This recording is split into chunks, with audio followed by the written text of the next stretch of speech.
Oman প্রবাসী কর্মীদের জন্য সাম্প্রতিক সবচেয়ে আলোচিত এবং উদ্বেগের খবরটি হল নতুন পেশাগত স্বীকৃতি বা যোগ্যতা যাচাই প্রফেশনাল অ্যাক্রেডিটেশন ব্যবস্থা।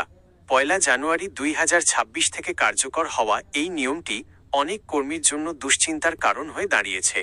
ওমান সরকার এবং বিভিন্ন সংবাদ মাধ্যমের তথ্য অনুযায়ী এই দুঃসংবাদ বা কড়াকড়ির মূল বিষয়গুলো নিচে তুলে ধরা হলো। প্রবেশের আগেই যোগ্যতা যাচাই বাধ্যতামূলক।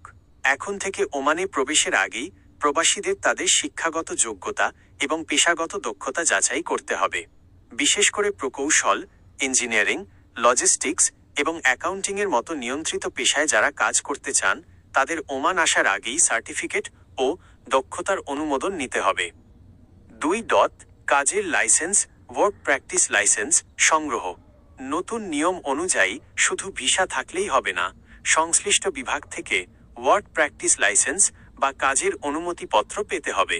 এই লাইসেন্স ছাড়া ওমানে কাজে যোগ দেওয়া বা প্রবেশ করা সম্ভব হবে না। 3. জাল সনদের বিরুদ্ধে কঠোর অবস্থান। ওমান সরকার জানিয়েছে তারা ইতিমধ্যে অনেক ভুয়া সার্টিফিকেট ও জাল লাইসেন্স শনাক্ত করেছে। এর প্রেক্ষিতে সরকার কঠোর হুঁশিয়ারি দিয়েছে যে জাল কাগজ ধরা পড়লে জেল বা বড় অঙ্কের জরিমানা হতে পারে। দেশ থেকে সরাসরি বহিষ্কার ডিপোর্টেশন করা হবে। ভবিষ্যতে ওমানে প্রবেশের ওপর আজীবনের জন্য নিষেধাজ্ঞা দেওয়া হতে পারে।